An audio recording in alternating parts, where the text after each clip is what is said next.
I'm going to talk about integers and some of their application. Integers are numbers that don't have a fractional part, something like 2, 3, 15, etc. They're represented in Lightwave's node editor as the data type that has this magenta color. But there are not many nodes that actually use them. So whenever I want to do some math calculations, I actually end up using the scalar counterpart, meaning any scalar value that has the fractional part equal to 0. Let's look at some examples though. I have here this direction arrow object. It has a nodal motion modifier applied to it, and make sure you have Studio Live on.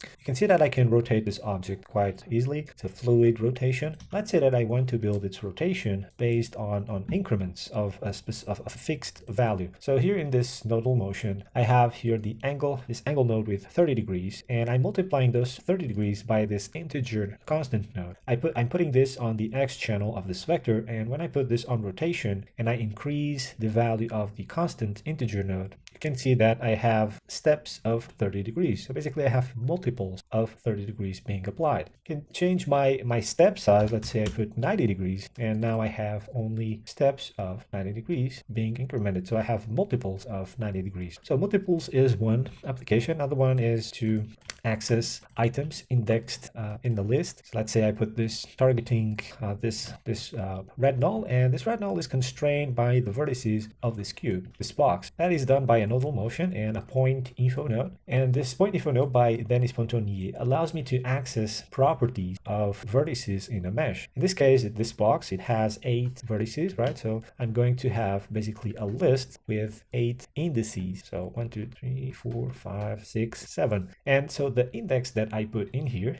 and actually the integer that I plug into this index port, it's going to act as a key. So it's going to check what's the index that has the same value, and it's going to retrieve the vertex and all that data related to it that is on that slot in that list. Now I can, of course, then change the index, and with this I change what's the vertex. So here I'm using the world position of the vertex to drive my target, and so of course I can change from one point to the other, etc. Now this list is handled by the node where I select what's the object that I want, but I can build my own list. For example, if I use here the gradient node, I have these 4 keys, and you can see that they all have a fixed a whole value in the position. So 0, 1, 2, 3, and they all have this show output option on. So with that, I'm going to feed on the alpha of the keys the item ID of these objects: object A, object B, object C, and the cube. So these objects here. So with this, I built a list of item IDs from which I'm going to pick one of them using this integer. So if I put,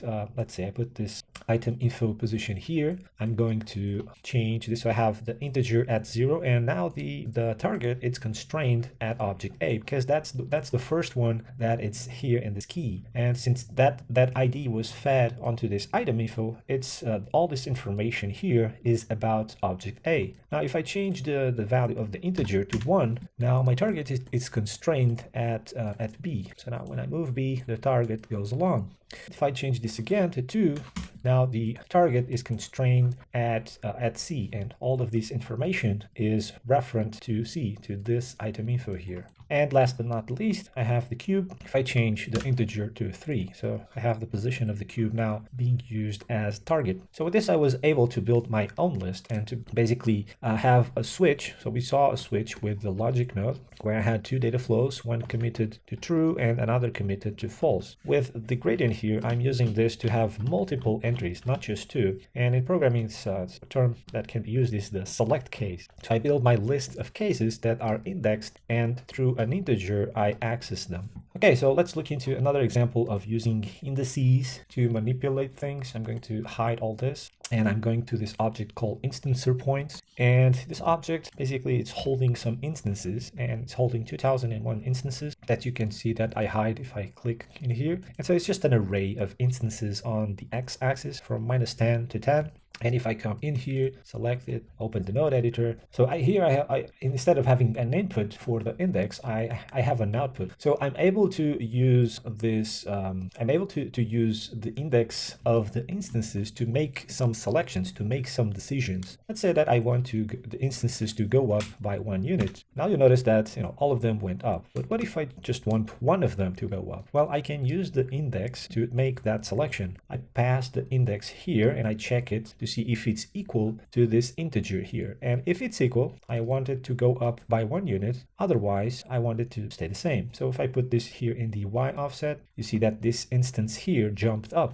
And so as I change the value that is in the constant integer node, you can see that different instances are being picked up. So this allows me to single out one instance, or for example, if I want, put greater than, can have all the instances from that one on, or less than, or equal to. So these are all things that I can do to apply rules to certain instances. Now, one thing you'll notice is that the integer node, the constant node, is not animatable. I don't have an envelope button to create an animation curve. So this is a bummer, and probably I'm better off by using a scalar node. So if I click here on the scale on the envelope, of course I can set up some keys and I can have this value animated. But now I have to make sure my scalar value is turned into an integer. Most of the times, if I'm going to plug that scalar value onto an integer port, I don't have to worry about that, because you can see that here I have 2.5, and as I plug this in here, out it comes 2. So that conversion was done for myself. That conversion was done for me. I didn't have to worry about it. But with the compound, for example, you'll notice that I have also an integer input, and nothing is done to the value, and out it comes in the scalar port. And the value that comes out is 2.5. So this means that there was no conversion done for me. I have to do it myself.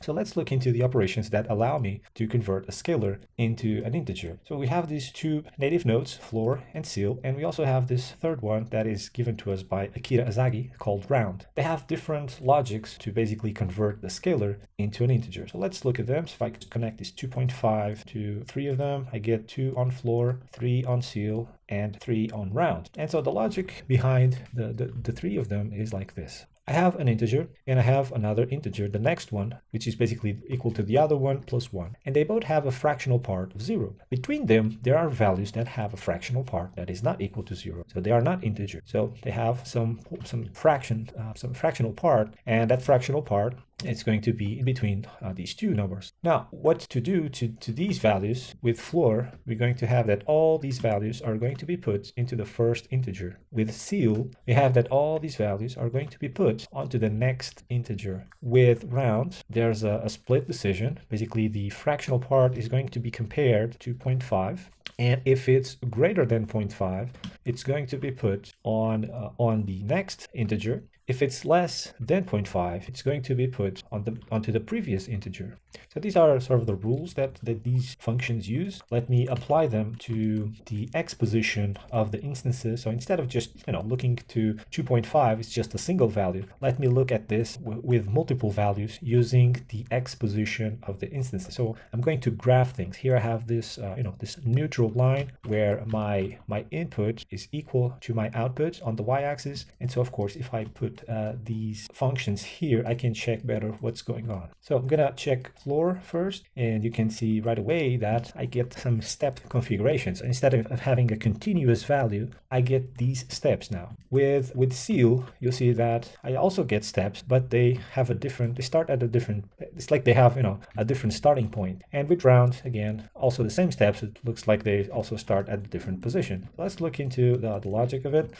With floor, I have that, like I said here, the values that are in between 0 and 1 are put on the first integer. So in this case, I'm going to look at input and output. So the output on the y-axis is 0. The values between 0 and 1 were put at 0. The values between 1 and 2 were put at 1. With ceil, it's the other way around. Instead of going into the first integer like floor, things go into the next integer. So values between 0 and 1 are put up, and values between 1 and 2 are put up to 2. And last we have round. And so round, the breaking point is at 0.5. Values that are less than 0.5 are put down to 1. Values that are above 0.5 are put up 1. Sorry, down to 0, up to 1. And so these are the three nodes that we have that allow us to convert scalars into integers. Now, one last thing is that, of course, I can also use the conversion that happens on the integer ports to perform that conversion. So I can put this here and this here, and you'll see that this configuration is different than all of the other three. What happens here is that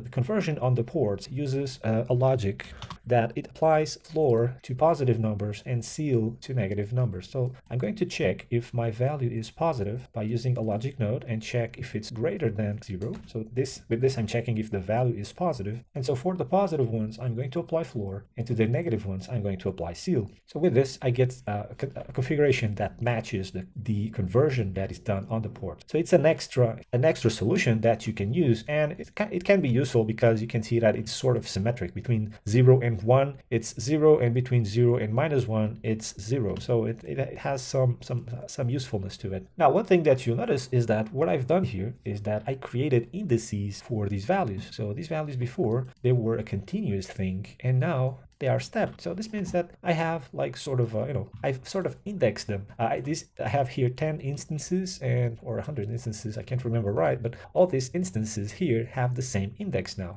And I can access them and apply rules to them based on that same index. So for example, the same thing that I did here with the instance index, as we can see here that I picked up this one instance. I can do the same, but in groups. So for example, I can put this here, and this, for example, this floor now will be my index, and my selector will be, for example, constant integer. Now, for example, if I come here and I say, let's start with 0, and when I put this here, you can see that this first block comes up, and when I put 1, this second block comes up. And of course, so now I can establish a rule, not for a single instance, but for a block of instances. And so in the next section, I'm going to look into how to control the size of the block and perform some sort of decimation.